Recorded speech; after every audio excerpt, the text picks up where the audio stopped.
Vamos à nossa reflexão das cartas máximas. Para você que não sabe o que são as cartas máximas, depois fale com a nossa equipe, que é na verdade um instrumento de insights, é uma compilação dos meus insights nos últimos 20 anos.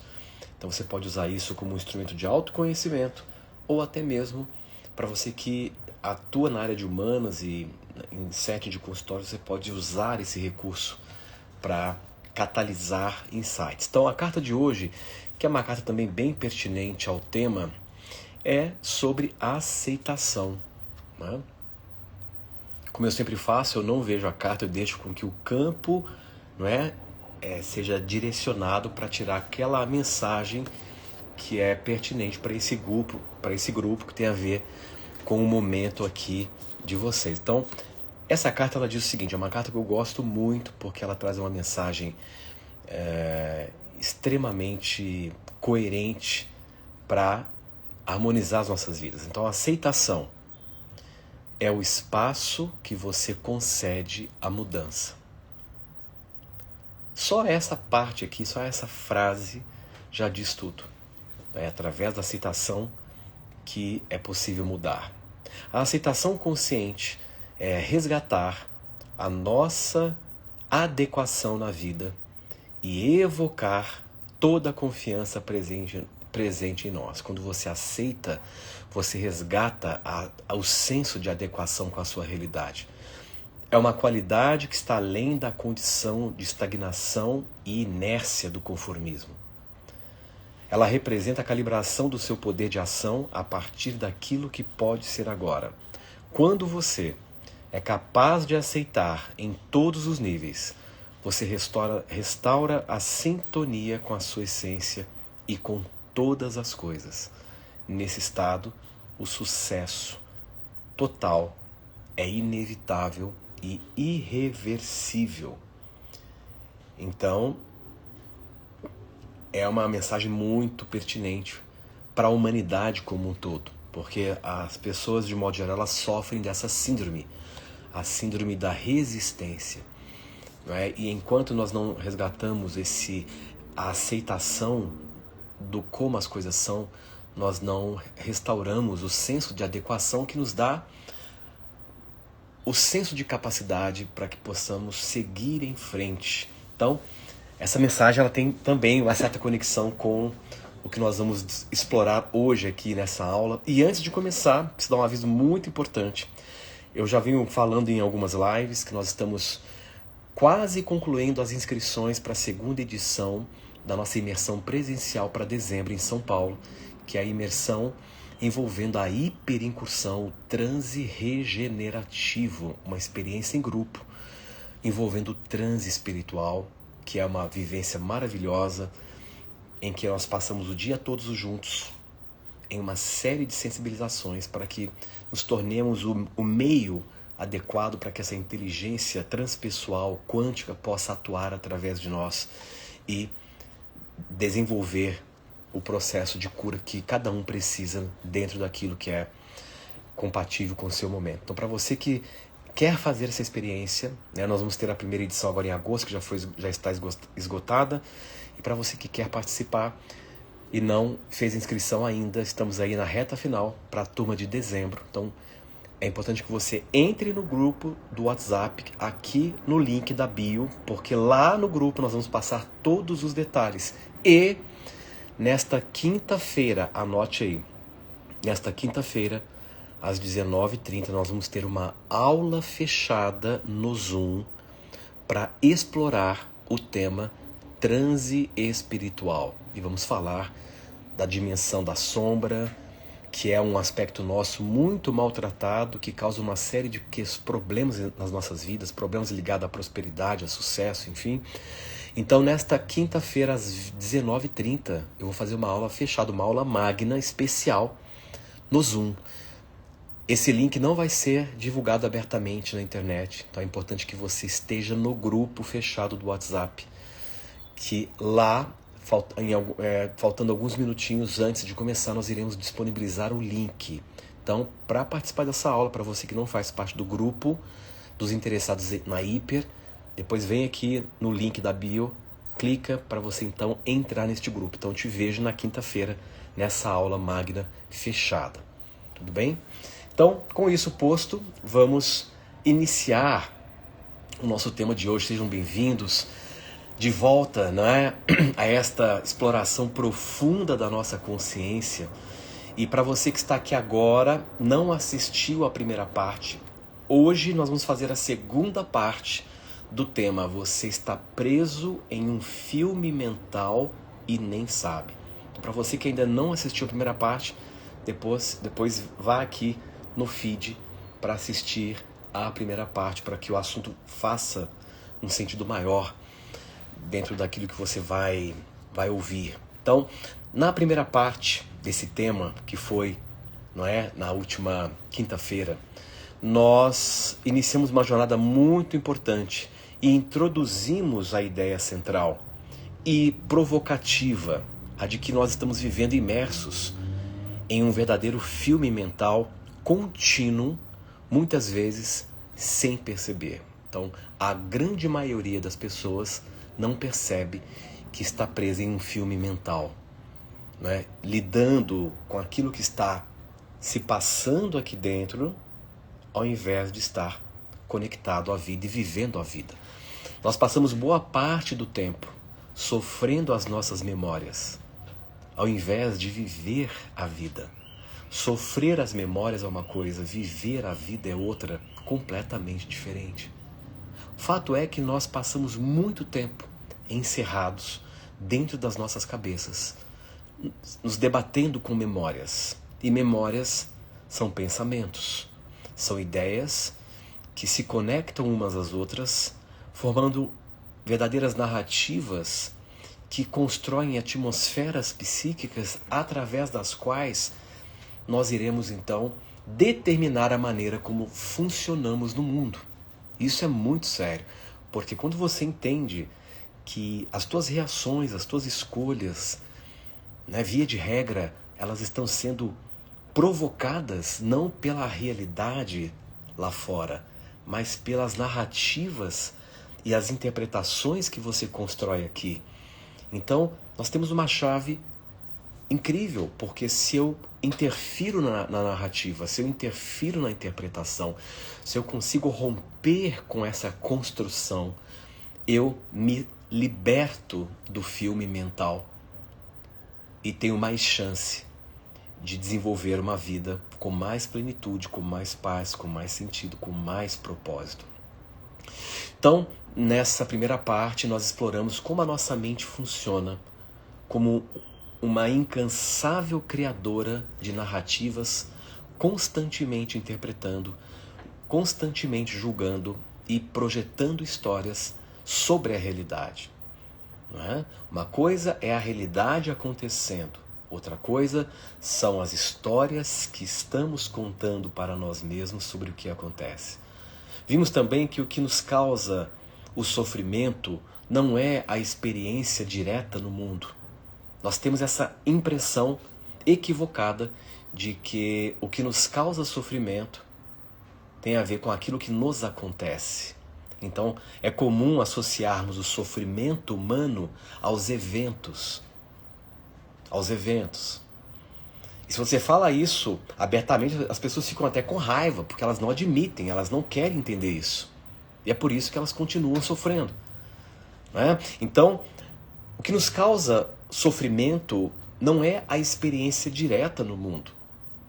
As sensações, os sons, os fatos brutos, mas sim a camada de interpretação que adicionamos aos fatos. Por exemplo, a experiência direta é um coração acelerado. Quando você sente o seu coração acelerado, isso é real. Isso está acontecendo. Já o filme mental é a história de ansiedade e catástrofe que a mente constrói em torno dessa sensação. Então nós discutimos como esse filme mental é povoado também por personagens que nada mais são do que versões mentais de nós mesmos e dos outros. baseadas em memórias e projeções que nos fazem reagir não à realidade presente, mas a essas construções. Na verdade, não é tão comum você responder à realidade como ela é. Boa parte do tempo você está reagindo às construções sobre a realidade. Então esse processo, ele se perpetua em um ciclo vicioso. Um pensamento que gera uma emoção, que alimenta mais pensamentos, nos prendendo em loops de preocupação, culpa, raiva, ressentimentos, mágoas, a chamada redundância, pensar e sentir. Finalmente apontamos o caminho para a liberdade, a desidentificação. A chave não é lutar contra os pensamentos, mas reconhecê-los como eventos passageiros na consciência. Aprendemos que a mente não é uma coisa fixa. A mente não é algo. A mente, ela é um processo. E ao observarmos esse processo sem julgamento, nós começamos a nos desapegar de todo o conteúdo mental e a acessar o observador interno, a consciência silenciosa e serena, que é a nossa verdadeira natureza e que tem o poder de interferir sobre a realidade. Esse é um dos pontos que nós mergulhamos muito a fundo na minha mentoria. Os mentorados que estão aqui sabem disso, que nós vamos trabalhando de forma contínua nesse refinar da percepção. Então, com essa base estabelecida, nós estamos prontos para mergulhar na raiz do problema hoje e na essência da solução. Então, vamos aprofundar cada aspecto dessa compreensão, explorando não apenas o como da libertação, mas o porquê mais profundo, incluindo também as descobertas revolucionárias no campo da própria mecânica quântica, que ecoam os ensinamentos milenares sobre a natureza da consciência e da realidade. Então, a questão central é a identificação com a mente. Esse é um dos pontos de maior disfunção na mente humana. O próprio Eckhart Tolle, no livro O Poder do Agora, ele comenta sobre isso. E parece também que no livro Uma Nova Consciência, quando ele coloca que nós herdamos uma disfunção. A humanidade herdou um funcionamento disfuncional no psiquismo. E esse funcionamento, e esse mecanismo disfuncional é exatamente a identificação com a mente. Então esse mecanismo é um mecanismo fundamental que constrói e mantém a nossa prisão invisível. Então, para compreender verdadeiramente este fenômeno, nós primeiro precisamos entender o que é a identificação em sua essência mais profunda. Identificar-se com a mente é um processo tão sutil e automático que raramente nós questionamos. Não é? É como usar óculos por tanto tempo que nós esquecemos que os temos no rosto. Ela está ali faz tanto tempo que você nem mais percebe. Então a identificação, ela é um ato inconsciente, involuntário, de fundir a nossa identidade com o conteúdo da nossa experiência mental. Então nós temos essa inclinação, esse mecanismo involuntário de associar quem nós somos com o conteúdo que está na nossa mente. Então nós reduzimos a nossa identidade ao conteúdo.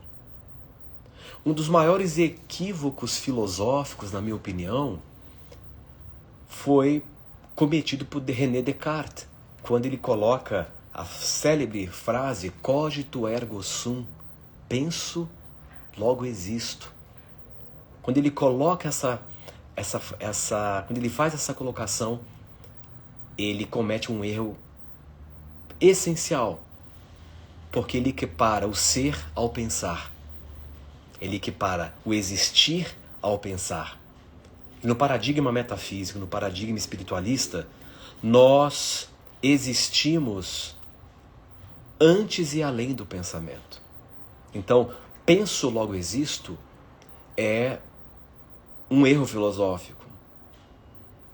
Se nós pudéssemos, talvez, ajustar essa colocação de Descartes, cogito ergo sum, talvez ficaria mais apropriado dizer conheço enquanto sou.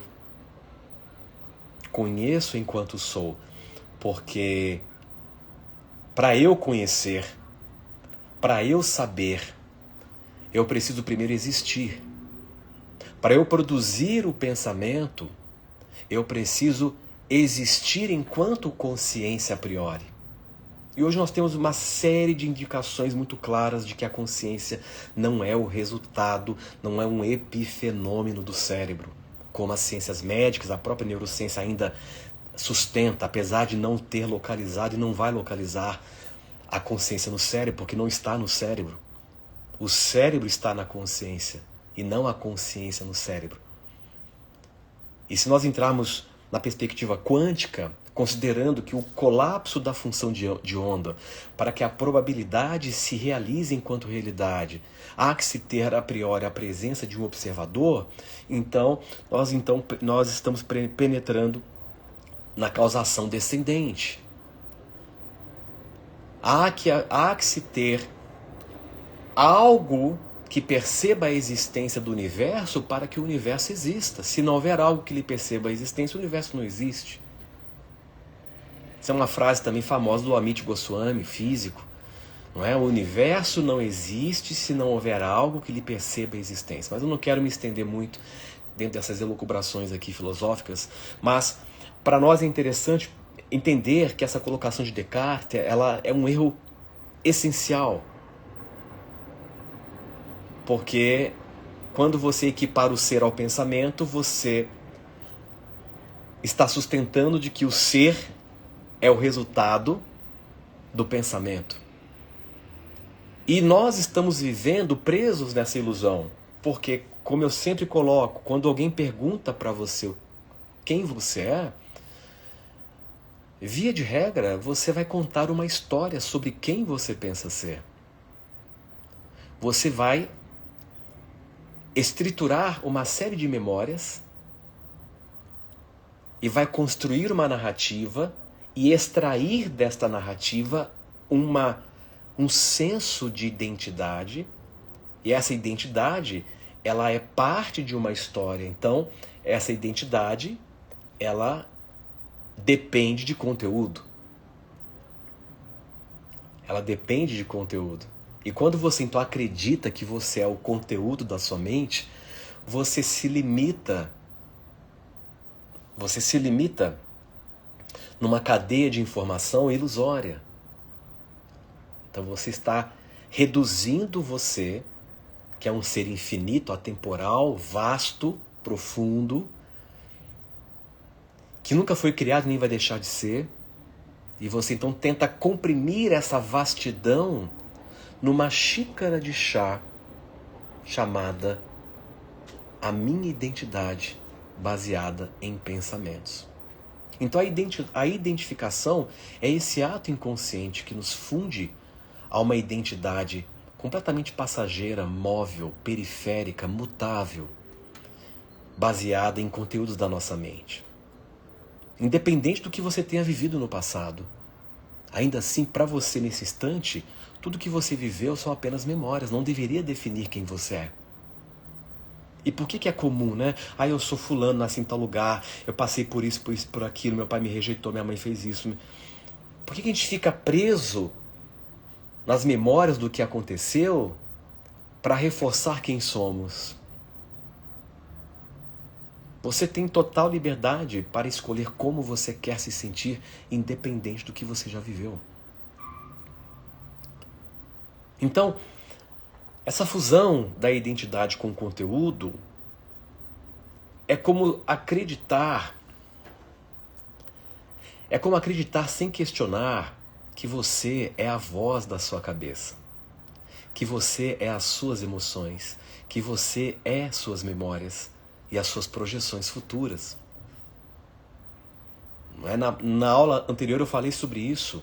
Um pensamento ou um sentimento que passa por você não deveria ser diferente da mesma relevância de um som que você ouve do escapamento de uma moto passando na rua lá fora.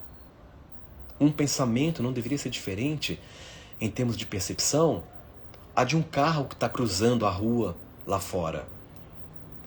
São fenômenos que estão simplesmente acontecendo dentro de você. Então, o seu pensamento é apenas pensamento, o seu sentimento é apenas sentimento. Você não precisa torná-los seus, meu pensamento, meu sentimento. É como olhar uma nuvem no céu que está passando. Você não vai falar, a minha nuvem está passando. A minha nuvem. Não, é nuvem que está passando. Quando o pensamento, eu sou inadequado, por exemplo, surge, você não o vê como um evento mental passageiro. Uma nuvem que atravessa o céu da consciência. Em vez disso, você o sente como uma verdade fundamental sobre o seu ser. Você acredita, você se envolve com esse pensamento e você se confunde nele. E quando você se confunde nele, a narrativa eu sou inadequado desencadeia em você uma série de reações emocionais e de sentimentos que irão lhe qualificar como inadequado. Quando a emoção da ansiedade, por exemplo, ela aparece, você não a experiencia como uma onda de energia no corpo que naturalmente surge e se dissipa. Você se torna uma pessoa ansiosa, carregando essa identidade como uma etiqueta permanente. Um dado que me ocorre agora, que tem contexto aqui, que eu já falei também várias vezes em diferentes ocasiões, hoje é sabido até por alguns neurocientistas que colocam e demonstram isso, que uma sensação, uma emoção deveria durar 90 segundos. Uma emoção deveria durar em você 90 segundos, 1 minuto e 30 segundos. E por que ela se estende para minutos, horas, dias, meses, anos? Porque nós nos envolvemos com aquela emoção, nos perdemos nela e nos debatemos com ela. Se nós fôssemos capazes apenas de sentir a sensação passar por nós, sem lutar contra ela, sem desenvolver ruminações em relação a ela e apenas deixar com que ela ocorresse, tivesse o seu pico e se esvaísse, você teria uma experiência em média de 90 segundos, vivendo aquela sensação. Então essa fusão, ela é a origem de todo o sofrimento desnecessário. E aqui está uma distinção crucial que pode transformar completamente a sua relação com a vida. A diferença entre dor e sofrimento.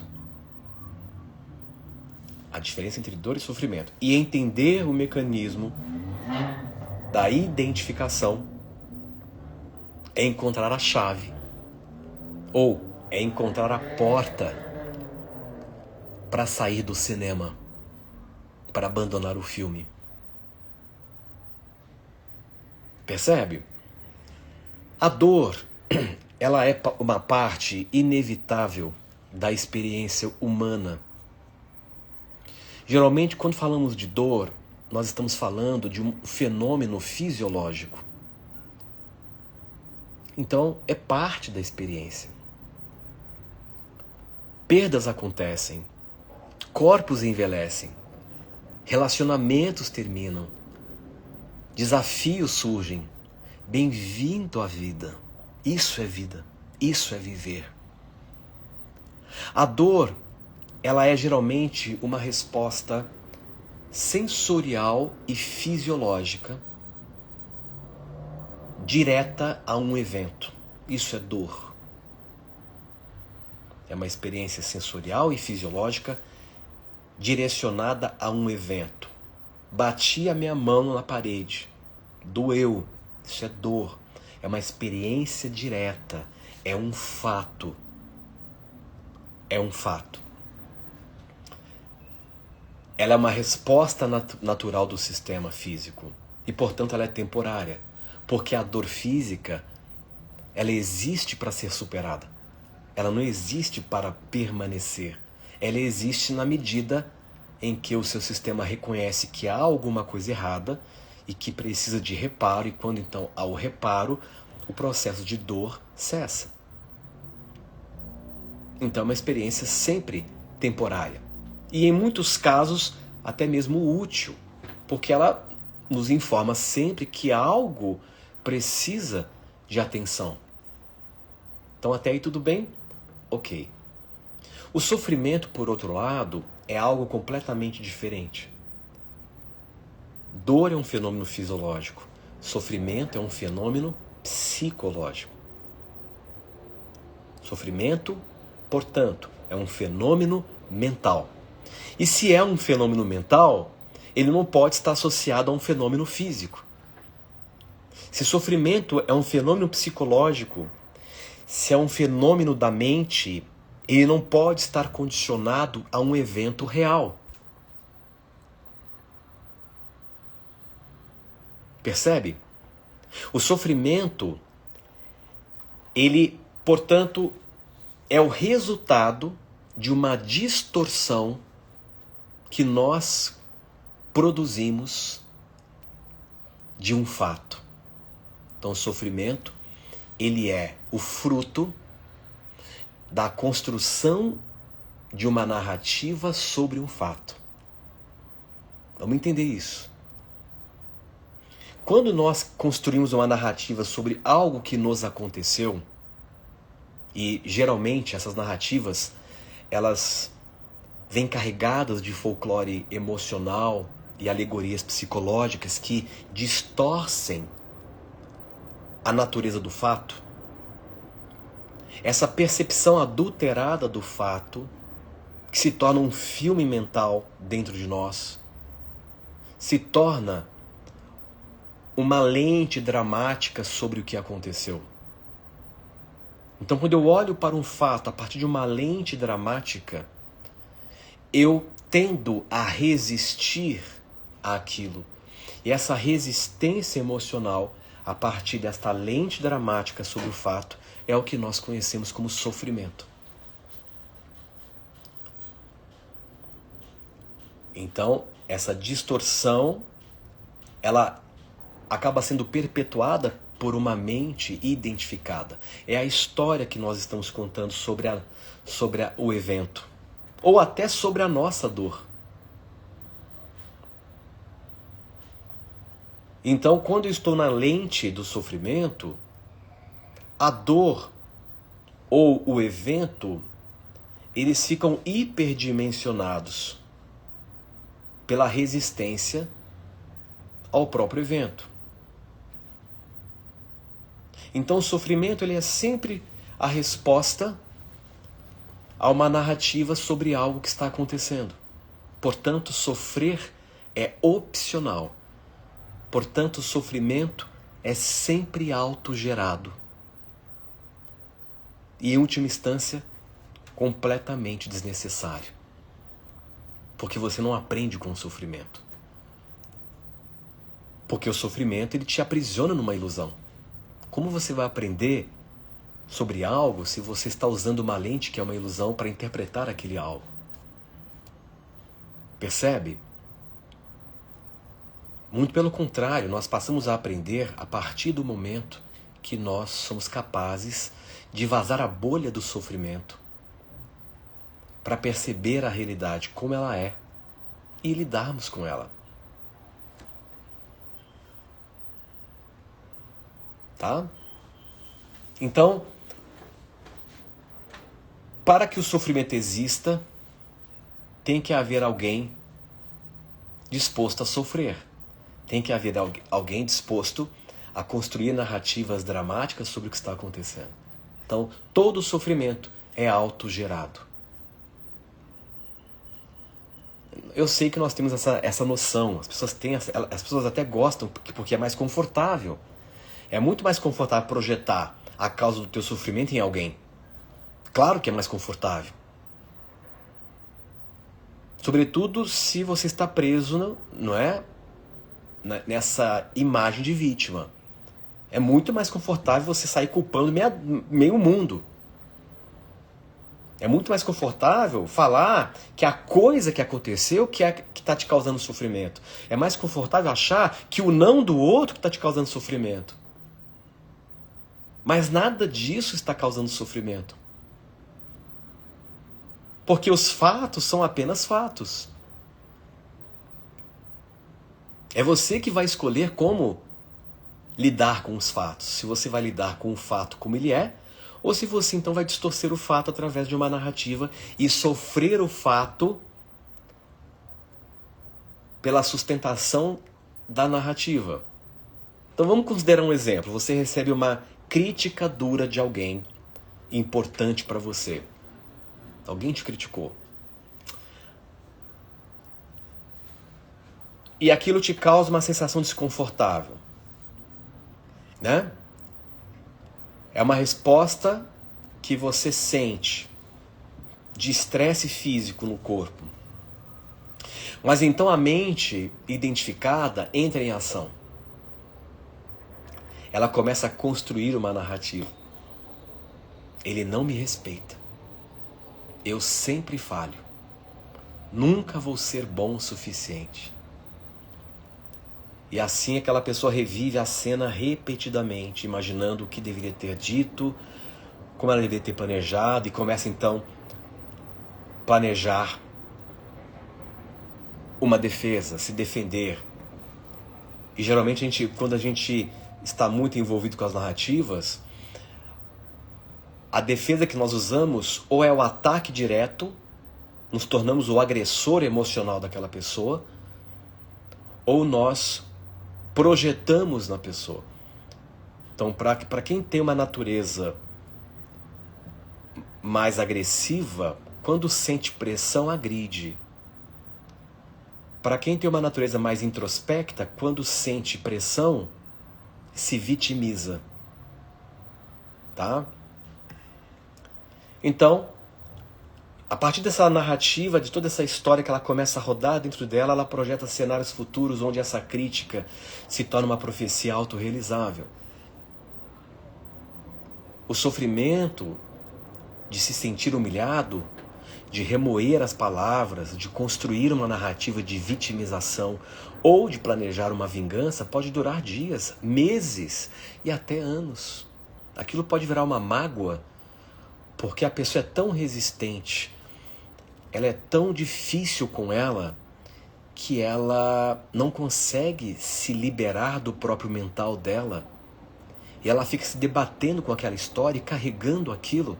E aquilo aos poucos vai se cristalizando, vai se tornando uma massa de energia densa no sistema energético dela, até que o sistema energético dela, buscando um extravasamento, canaliza aquela assinatura energética desordenada, e aquela assinatura energética desordenada vai atuar como um fator de aceleração, de somatização no corpo.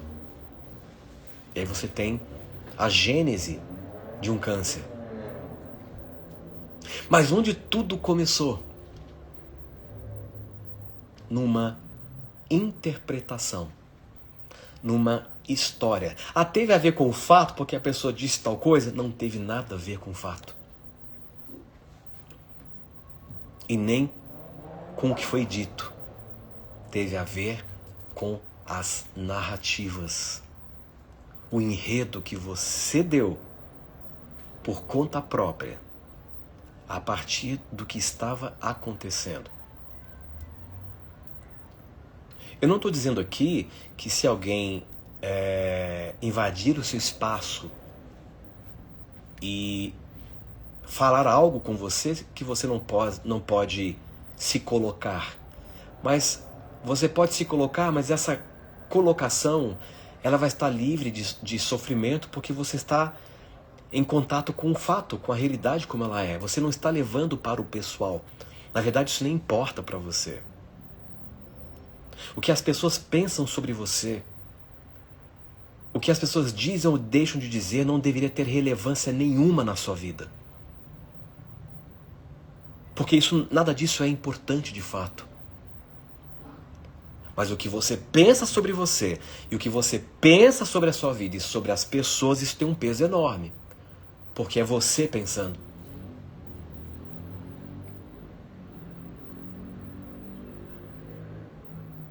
Tem uma série de pessoas que não gostam de você.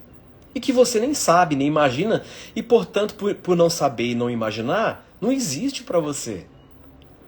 E se não existe, você não consegue acionar o mecanismo da narrativa para criar histórias negativas sobre isso. Então tá tudo certo.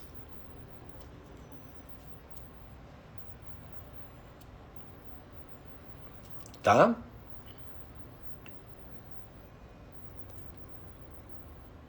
Se alguém te fizer uma crítica em outro idioma que você não entende, olha que interessante.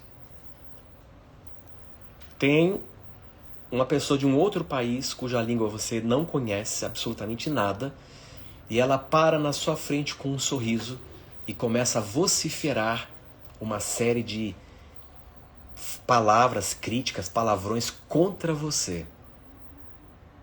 Qual vai ser a sua reação?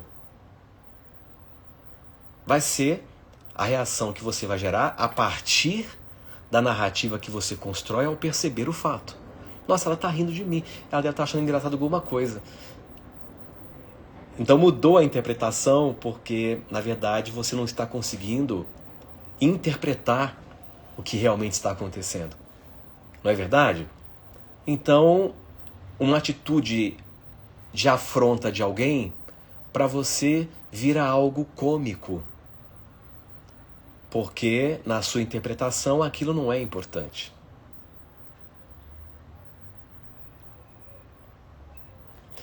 Então, esse tempo extra não vem do evento original. Quando você fica preso num processo emocional, num sofrimento além da conta, que está carregando aquilo por horas, por dias, esse tempo extra não tem relação com o evento original. Mas tem uma relação direta com a nossa incapacidade de deixar o filme mental se dissolver. Isso tem uma relação, né? Porque se nós estamos muito identificados com a mente, isso quer dizer que nós temos um ego ainda muito denso. Isso é um outro aspecto. E se eu estou ainda sendo governado pelo ego, a forma de ação que eu mais uso para lidar com a vida é lutar contra tudo e resistir contra tudo. Então, nos tornamos muito difíceis por isso.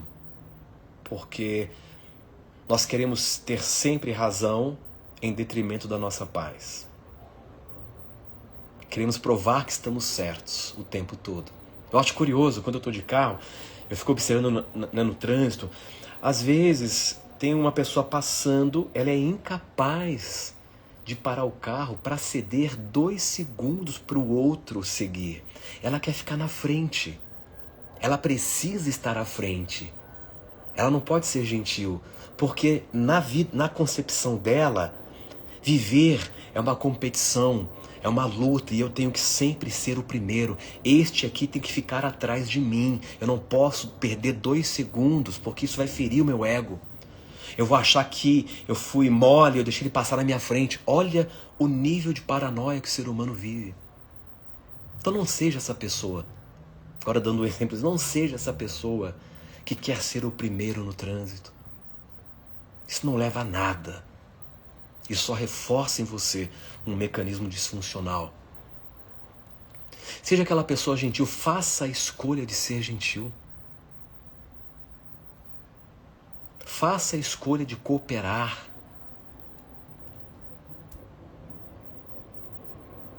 Eu falei um tempo atrás, aliás, falei isso há alguns anos atrás. E está se cumprindo o que eu falei. Eu estava dando uma aula sobre transição planetária e eu estava explicando que nós estamos passando por uma mudança nas relações que determinam a impedância intrínseca da matéria do planeta, ou seja, a matéria do planeta está se modificando num nível sensível. Isso não é perceptível na escala macro, mas está acontecendo num nível muito sutil da matéria. E essa mudança do padrão de matéria está nos levando a perder freios emocionais e intelectuais das nossas reações. Pensa que o corpo é como se fosse um redutor de sensibilidade espiritual. Você tem um corpo físico para você conseguir conter os seus ímpetos e a sua impulsividade emocional, o seu caos emocional. Então o corpo ele ajuda a segurar o teu caos para você conseguir aprender e se superar. Por isso que você está aqui tendo uma experiência na matéria em um corpo. Só que nós estamos passando por uma mudança em que o corpo está perdendo essa propriedade de contenção emocional. Então o que está acontecendo? Nós estamos perdendo a capacidade de oprimir com o intelecto aquilo que está mal resolvido em nós. Até então era uma ferramenta útil. Se algo em mim está mal resolvido e eu não sei lidar, eu oprimo com o intelecto. Eu seguro a bronca aqui com o intelecto. Só que agora isso não está sendo mais possível. Por uma questão planetária. Então as pessoas estão ficando mais sensíveis, elas estão perdendo o freio emocional e nós estamos presenciando, falei isso há 2 anos atrás que isso ia acontecer. E o que nós estamos presenciando hoje em dia? Cada vez mais notícias de pessoas perdendo o freio emocional e cometendo barbaridades. É o namorado que soca a mulher não sei quantas vezes. É filho que mata a mãe, é o cara que mata a esposa, é o cara que briga no trânsito e mata. E isso só vai piorar daqui para frente. Isso só vai piorar porque as pessoas, elas não foram orientadas, a nossa educação materialista não se preocupa com isso. E nem sabe que isso está acontecendo. Então nós vamos começar a perceber pessoas adoecendo do ponto de vista psicológico, do ponto de vista físico. E pessoas ficando cada vez mais intempestivas, mais impulsivas, mais descontroladas, mais deprimidas. Sem sentido, sem propósito. Porque elas estão experimentando na pele agora o que é não ter mais um sistema de contenção da desordem emocional. Antigamente a gente conseguia segurar aquilo que nós não sabíamos lidar, a gente conseguia segurar um pouco com o nosso intelecto. A gente conseguia colocar uma máscara e despistar um pouco. Mas agora é aquela famosa frase, as máscaras vão cair sem nada capaz de segurá-las. Mais do que nunca, você que está aqui, é uma coisa que eu preciso te falar. Você precisa investir em autoconhecimento. Daqui para frente, o investimento mais importante da sua vida é autoconhecimento. Investir em recursos que vão te dar condições de praticar novas maneiras de se colocar na nova realidade. Nós já estamos acessando o que eu chamo de nova realidade. E a maioria não está preparada para lidar com isso. Eu falei isso 2 anos atrás. E está indo num crescendo. Tá? O ano de 2025. Grave o que eu vou dizer aqui. Grave o que eu vou te falar. Este ano, o que nós iremos presenciar de eventos disruptivos vai mudar completamente a nossa maneira de se relacionar com o mundo. O que você vai testemunhar que você não imaginava que era possível. Tá? E eu estou falando não daqui a alguns meses. Eu estou falando, se a coisa estiver acontecendo como ela está acontecendo, 31 de outubro vai ser um marco. Tá? Então, o sofrimento, agora saindo dessa digressão, o sofrimento ele é como um incêndio. Ele é como um incêndio que nós mesmos alimentamos como o combustível dos nossos pensamentos repetitivos. Olha que interessante. E como a mente nos mantém presos nesse ciclo? Como nós nos mantemos presos nesse ciclo? Através de um mecanismo poderoso e paralisante, a resistência emocional. A resistência, ela é fundamentalmente um não à realidade. É até um paradoxo, né? Porque quando você está preso nos filmes mentais e nas narrativas que te fazem sofrer, ao invés de você dizer sim para a realidade, para o fato, você diz não. Porque você está enxergando o fato sobre a lente distorcida da narrativa. Então aquele fato, ele se torna, através da sua lente, insustentável. E é por isso que você diz não para a vida ao invés de dizer sim. E aí o tiro sai pela culatra.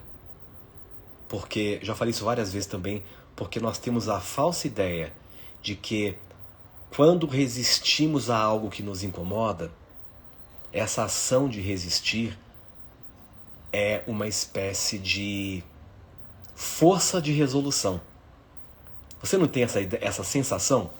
Você não acredita que quando você está resistindo emocionalmente a alguma coisa que você não gostaria que acontecesse, mas está acontecendo, você não tem a impressão que resistir contra aquilo não te dá a sensação de que resistir é gerar uma força de resolução sobre o que está acontecendo?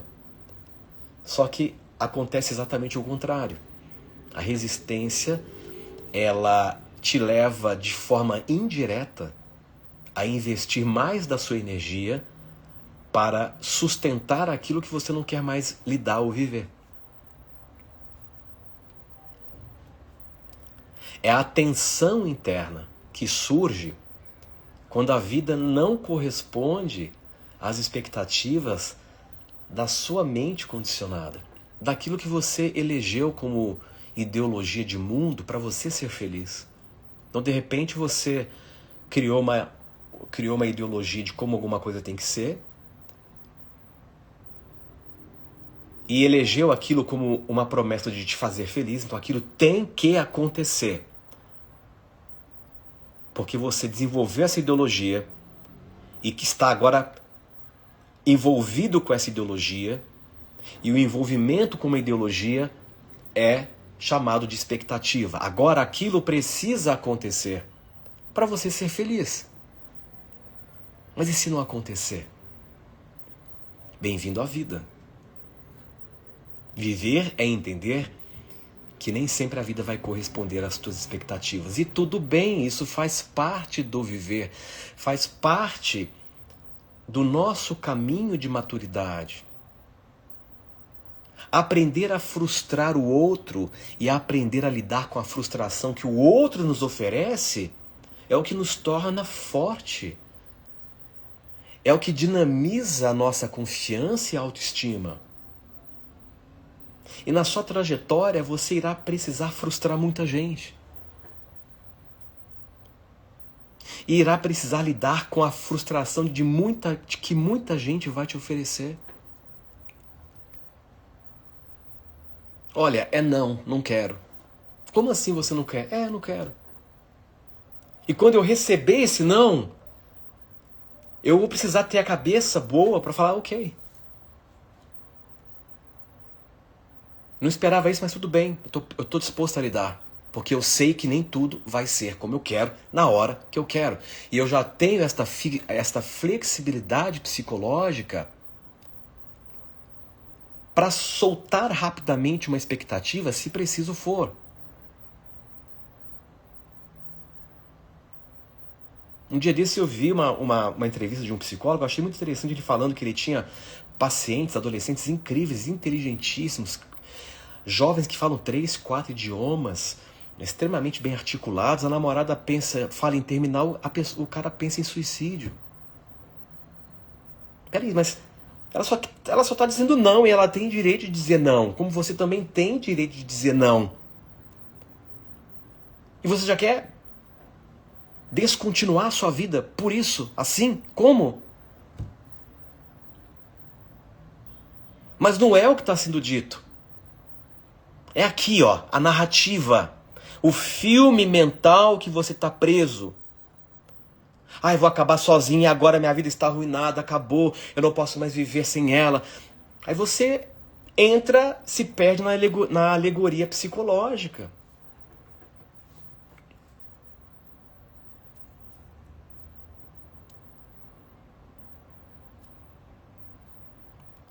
Isso é uma síndrome no ser humano. É uma síndrome. As pessoas, de modo geral, elas sofrem de infantilismo adulto.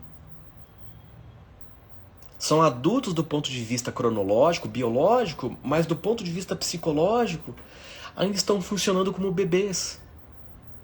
Incapazes de lidar com a frustração que o outro oferece.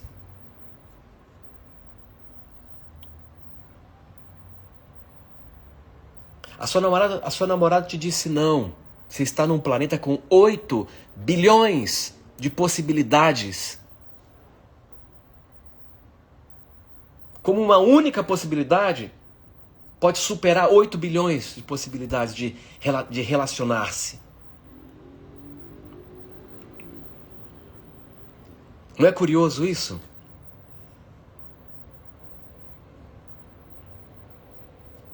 Então, a pessoa fica presa na ruminação. Isso não deveria estar acontecendo. Né? Então, quando a vida não responde às nossas expectativas, surge uma grande pressão interna, porque nós não fomos orientados a lidar bem com isso. Então a gente começa a entrar na ruminação. A resistência emocional nos põe no modo de sobrevivência, no modo de estresse. E quando eu estou no modo de sobrevivência, o meu hemisfério esquerdo começa a ruminar. Isso não deveria estar acontecendo. Eu não deveria estar sentindo isso. As coisas deveriam ser diferentes. Eu deveria ter agido de outra forma. Histórias, histórias, histórias, histórias, histórias. Cada um desses pensamentos é um ato de guerra contra o momento presente.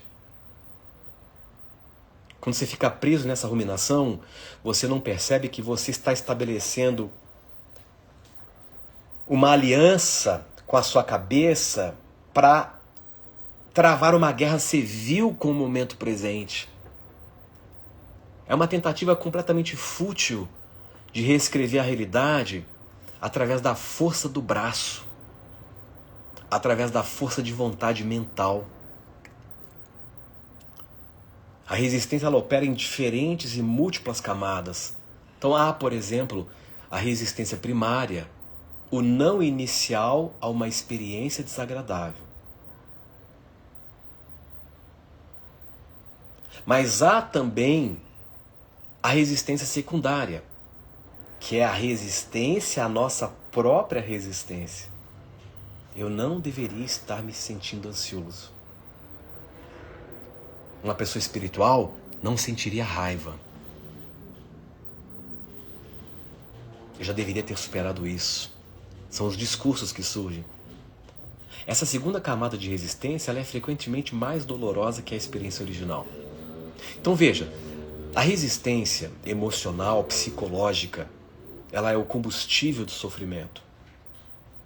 Se você traçar uma análise clara, honesta, examinar a sua vida hoje e examinar o seu sofrimento, não importa se é na esfera afetiva, na esfera profissional, na esfera pessoal, enfim, se você examinar agora com honestidade aquilo que está causando sofrimento na sua vida, que na verdade não é aquilo que está causando, mas aquilo que você acha que é responsável pelo teu sofrimento, o que você vai perceber? Que aonde houver sofrimento, você vai descobrir que há uma grande resistência da sua parte ao que está acontecendo.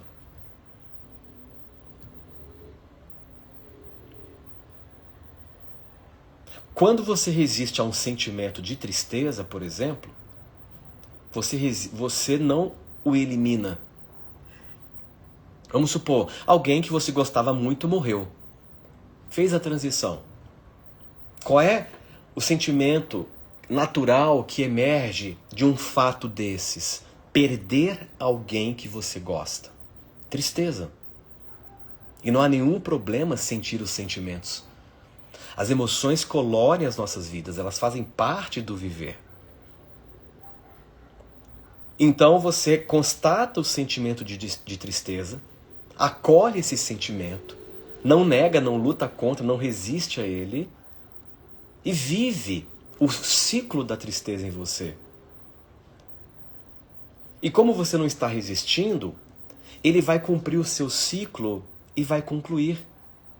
E vai agregar valor na tua experiência. Naquele instante em que você viveu a tristeza como tristeza a partir de um fato, a tristeza se tornou um fenômeno bonito. Mas a partir do momento que você, ao invés de sentir a tristeza, sofre a tristeza, agora você não está sentindo a tristeza. Você está sofrendo a tristeza, porque você está lutando contra o que aconteceu. E nada vai mudar o fato, porque ele já aconteceu. Um ente querido partiu. O fato é esse. Nada irá mudar isso. Mas você se coloca em oposição e começa a resistir contra o fato. Começa a lutar contra o fato. Agora você está usando uma lente de uma narrativa que distorce o fato. Aquilo que é fato se torna agora um drama. E diante do drama você então reage resistindo ao drama. E agora a sua tristeza, que deveria ser um fenômeno bonito, vira um fenômeno destrutivo. Porque agora você está sofrendo a tristeza. E poderá se apegar a ela e carregá-la por dias, meses, anos, a vida toda. Você não conhece pessoas assim? Que não souberam lidar com um fato que era previsível na dinâmica do viver. Pessoas morrem e irão morrer. Dando um exemplo, isso é parte da dinâmica. Então, quando acontecer, eu estarei disposto a acolher essa experiência, porque isso faz parte da vida. Mas eu conheço pessoas que, mesmo sabendo que aquele fato é irreversível, a pessoa, daquele ponto em diante, se perdeu na tristeza e a vida dela perdeu a cor porque ela se nega em entrar em aliança com a vida para seguir em frente. Ela ainda está travando a guerra civil, aliançada com as próprias ilusões. Toda vez que você escolhe tornar uma ilusão como aliado, achando que há uma guerra a ser travada com a vida, você irá perder. Tentar lutar com a vida, tendo como aliados ilusões, além de ser contraproducente, é algo completamente desnecessário. Então, quando você resiste a um sentimento, no caso da tristeza, você não o elimina. Pelo contrário, você o congela no lugar. Você adiciona uma segunda camada de sofrimento. O sofrimento de não querer sofrer. E quanto mais você não quer sofrer, mais você potencializa o sofrimento para justificar que você não quer sofrer. Então a tristeza original, como um fenômeno natural e espontâneo, que poderia ter fluído através de você, te amadurecido por dentro, por alguns minutos, como uma onda natural, agora se torna um bloco de energia estagnada, um humor sombrio que irá descolorir a sua experiência. Eu conheço muitas pessoas assim, que ela não se deu conta, mas ela está nutrindo um humor sombrio que faz com que a vida perca cor. Então, na lente que ela está usando, sombria de vida, para ela, a vida está se tornando algo opaco. A vida está se tornando um filme em preto e branco. Mas a vida é cheia de cor. A sensação de que a vida está se tornando um filme preto e branco é porque você está tentando lidar com a vida através do filme em preto e branco que você se apegou na sua mente. E para concluir essa reflexão, eu queria só fornecer mais um elemento nessa linha de raciocínio, que é entender que a resistência, entenda isso, logo o sofrimento, né? Agora a gente está entendendo que sofrimento e resistência é o mesmo fenômeno, são os dois lados de uma mesma moeda chamada identificação com a mente. Então a resistência, ela não nos protege da dor. Resistir não é uma ação de resolução. Na verdade, a resistência, ela nos aprisiona à dor, paralisando a nossa capacidade de seguir em frente e de responder à vida com clareza e sabedoria. Quando nós resistimos, nós criamos uma espécie de tempo psicológico alternativo, onde nós ficamos presos entre o que foi e o que deveria ser, perdendo completamente o contato com o que é. Já viu casos assim? É muito comum isso. Ah, meu pai é muito assim. Mas como assim que seu pai é? Ah, tá, o seu pai, ele é muito assim porque ele não é como você gostaria. Ele é o que ele consegue ser no seu momento existencial. E tá tudo certo. Ele não tá aqui para ser o que eu quero. Você já entendeu isso? Repete assim, ó. As pessoas não estão aqui para ser o que eu quero. Muito menos pai, mãe e irmão. Ontem mesmo eu fiz uma prática com os meus mentorados para sair da criança ferida. Então quando você entende, poxa, meu pai é assim, é o melhor que ele consegue ser. Eu não posso esperar que ele seja diferente para eu ficar bem. Para eu finalmente me sentir aceito ou visto por ele.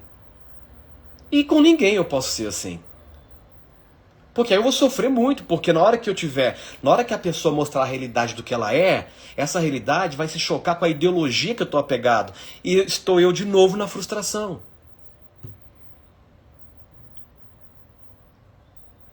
E aí eu de novo nas narrativas dolorosas sobre o fato. É porque essa pessoa não gosta de mim, porque essa pessoa é assim, porque eu sou assado, e realmente não tenho jeito.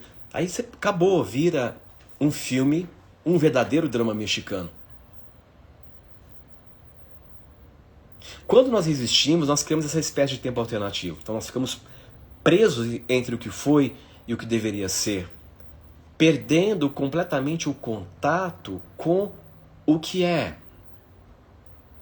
Essa paralisia, ela se manifesta de várias formas. Há a paralisia da análise, onde nós ficamos tão ocupados analisando e reanalisando uma situação que nós perdemos a capacidade de agir. Há a paralisia do perfeccionismo, onde o medo de não fazer algo perfeitamente nos impede de fazer qualquer coisa. E há a paralisia do ressentimento, onde nós ficamos tão focados em como fomos feridos no passado que não conseguimos nos abrir para as possibilidades do presente.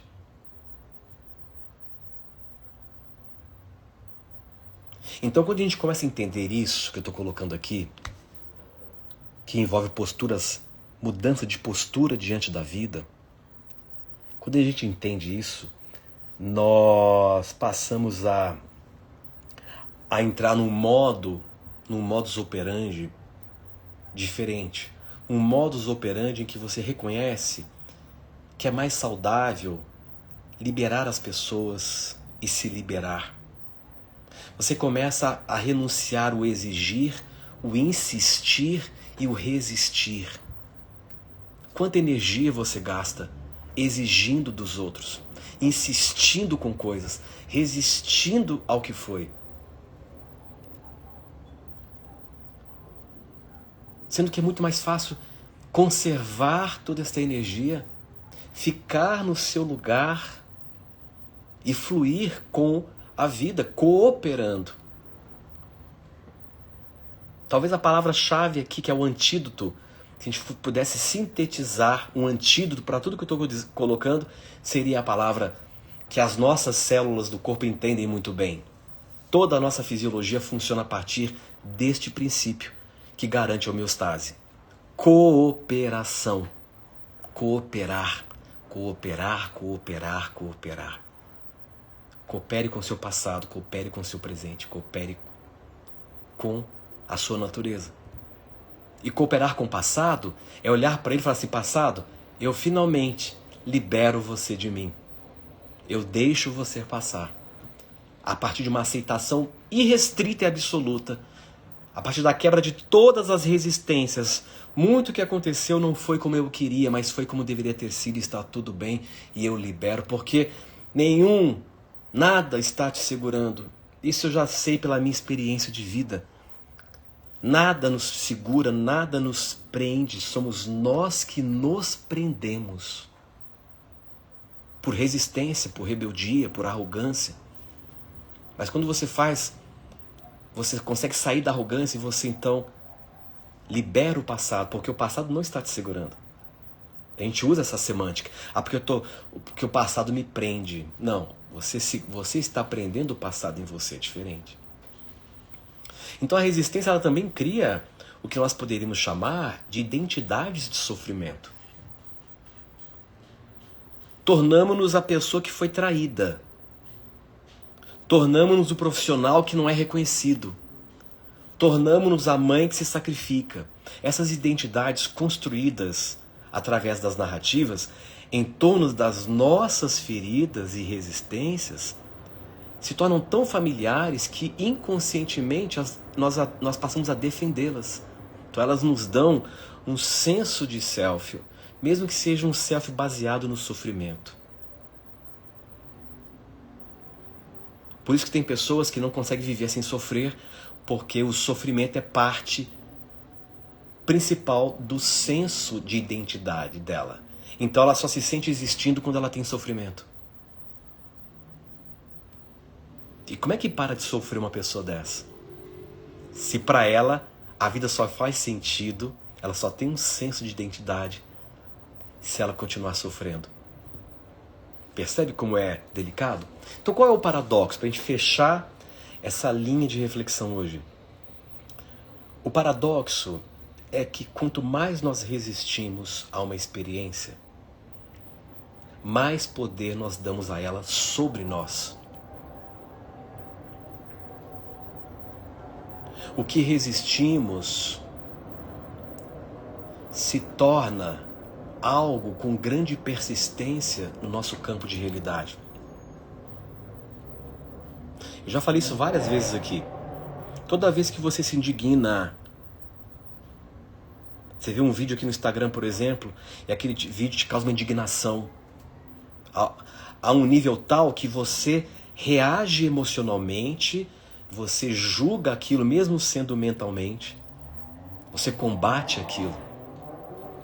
Naquele microsegundo, você está de forma reversa, olha que loucura, de forma reversa, você está apoiando aquilo.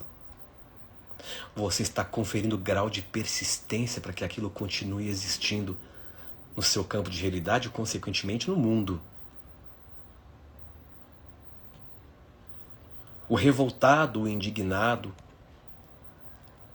é o principal apoiador daquilo que ele mais combate. Pense sobre isso e muda a postura.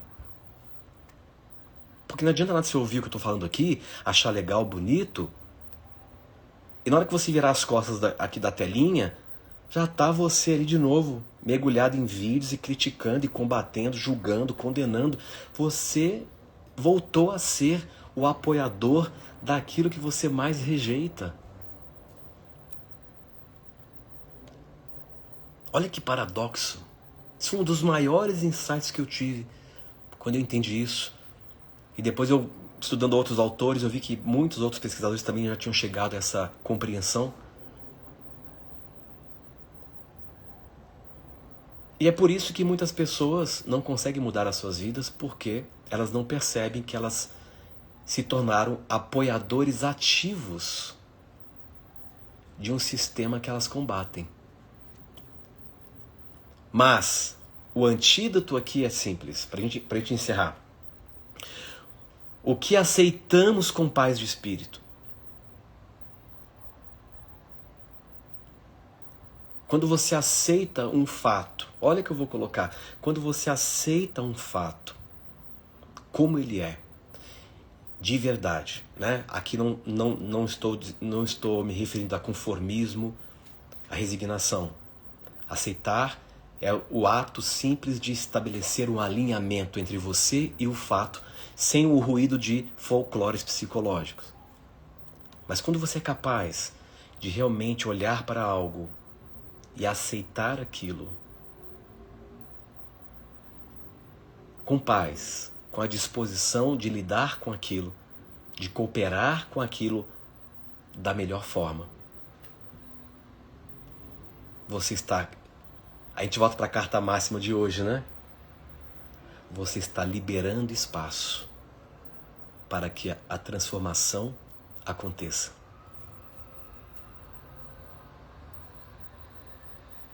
Na luta nada caminha. Na luta tudo se repete. Na indignação tudo se repete. Na revolta tudo se repete. Mas quando você aceita com paz de espírito, você devolve a dignidade para aquele fato, o direito dele existir como fato. E quando você então aceita e você devolve a dignidade, aquele fato, metafisicamente, também te olha, entre aspas, com dignidade. Você está então concedendo o direito de que as coisas se transformem.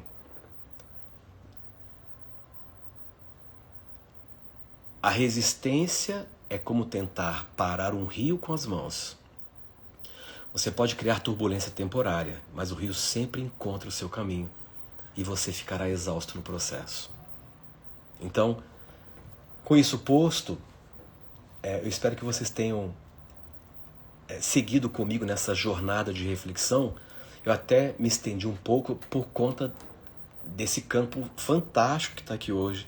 Não sei se vocês estão sentindo daí, mas há uma fluidez e há um movimento de muita lucidez e consciência que agora, para quem está aqui desde o início, está recebendo um grande presente, porque esses campos de alta calibração, através da sustentação de um conteúdo que eleva, eles têm um poder extraordinário de cura.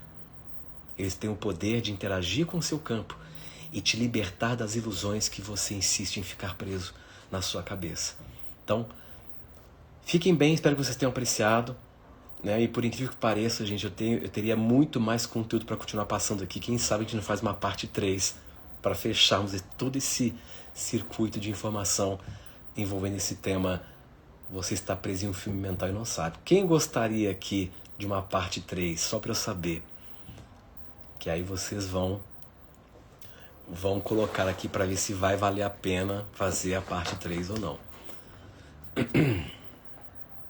Maravilha.